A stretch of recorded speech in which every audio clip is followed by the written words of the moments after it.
mission of the Legislative Mentorship Initiative is to identify, attract, and train dedicated and capable young people to participate and thrive in politics, governance, and public service, particularly in the legislature. The program was designed to demystify politics and government for a generation of young people who often don't understand how government works, how decisions are made, and how they can participate in building a better society. This mission is more critical today than it was on the day we launched this initiative. With each new day, the LMI mandate becomes more urgent, more significant, and more pivotal to the cause of our nationhood. Therefore, it follows that sustaining the Legislative Mentorship Initiative, ensuring that this program continues to engage, identify, and empower more young people to participate in the politics and governance of our country, it is a responsibility from which we must not relent.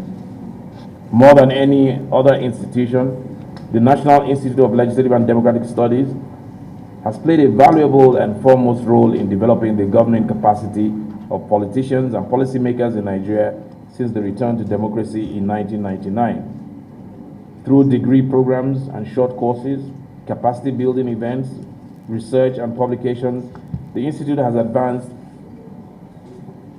our democratic practice and proved a valuable partner to all who desire a more effective government working for the benefit of the Nigerian people. Under the leadership of the Director General, Professor Abubakar Suleiman, the National Institute of Legislative and Democratic Studies has been a valuable partner from the beginning in planning and executing the vision of the Legislative Mentorship Initiative. I am therefore confident that the initiative will be safe in his hands with the support of the capable men and women of the Institute. In every way I can, I will remain available to support the mandate of LMI, ensure its continuing success, and guarantee that the vision of this initiative is sustained through inevitable trials and challenges. After this, the Speaker of Ghanaian Parliament, Right Honorable Alban Sumana Bagbin, will deliver an acceptance speech and a special remark, please.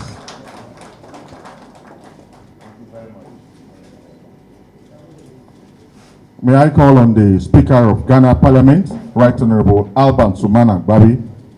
My time as Speaker of the Nigerian House of Representatives will shortly end. However, our friendship and our partnership continues, and I am honored to hand the Conference of African Speakers, CoSAP, into your care. As you undertake the task of charting the course of parliamentary cooperation and collaboration in Africa, you have my support as my dear brother and my worthy friend. I look forward to bearing witness to the role of the Conference of African Speakers in defining and achieving a new African century. I am grateful to all my colleagues, speakers, and heads of African parliaments for believing in the ideal and the ideas of CoSAP and supporting and bringing it to fruition. The Legislative Mentorship Initiative, which you just handed over to the National Institute of Legislative and Democratic Studies a short while ago, is yet another testimony of your foresight, innovativeness, and commitment to ensure that parliaments play a pivotal role in national life that gives full meaning to their function as the legislative arm of government. Nigeria and CoSAP will indeed remain indebted to you. Your Excellency, I have accepted with all humility the honor bestowed on me as Speaker of CoSAP in the firm belief of your continued support and commitment to our collective objectives and agenda. In that anticipation, and on behalf of the membership of CoSAP, I wish to thank you for being the beacon that harness the competencies of speakers and heads of parliaments across the continent to give expression to the collective will and aspirations of our people. Distinguished guests, it is important to recall that the overriding aim of CoSAP is to facilitate increased deliberation, collaboration, and cooperation between speakers, heads of parliaments and national assemblies across Africa to address common challenges, offer joint solutions, and mobilize collective action to advance our continent's development. The future direction of our organization was clearly defined, among others, through the outcomes and resolutions that emerged from our deliberations during the CoSAP 2022 meeting he just referred to in this beautiful city of Abuja. Permit me to recall some of the salient points. Because of lack of time, I will not go through all. But the first one is the need for African parliaments to take decisive action to end the unconstitutional overthrow of governments in Africa. And this morning, I doff my hat for Nigeria. The event I really witnessed, seeing a smooth transition from the outgoing president to the incoming president, and the handing over of comprehensive, well-written, documented achievements and programs that are being executed by the outgoing government to the incoming government as a solid foundation for them to spring from is really worthy of commendation. And once again, I commend Nigeria for that feat. We agreed to ensure more effective parliamentary oversight to curb Africa's rising debt and the mitigation of our vulnerability to our external shocks. We agreed to safeguard and strengthen the role and powers of legislatures across the continent, and the imperative for Africa to build capacity to feed itself by tackling food insecurity.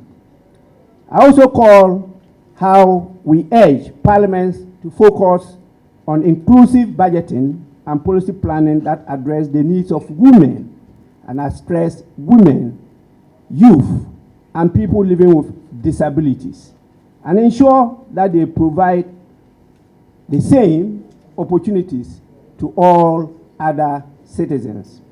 We agreed to create and sustain enabling legislative environment for public-private partnerships, and also to enhance the capacity and effectiveness of African interparliamentary institutions. Under my leadership, my intention is to add to what my very good friend has started, a very solid, concrete foundation.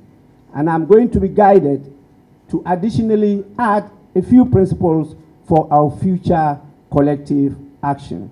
One will be to create and promote appropriate legislative environment to support the fight against extremism and terrorism that are threatening the economic development, security, and stability of our society. The second is how to harness our traditional, cultural, social, religious, and moral values within the legislative context to combat certain negative foreign lifestyle trends and choices that threaten to undermine our social fabric and destabilize our social norms and attributes. As members of CoSAP, we recognize the crucial role that parliamentarians play as the custodians and future of Africa's democratic dispensation, and as representatives of the will of people. We will want to enforce or reinforce the urgent need for our collaborative action, especially against the backdrop of emerging political and socio-economic challenges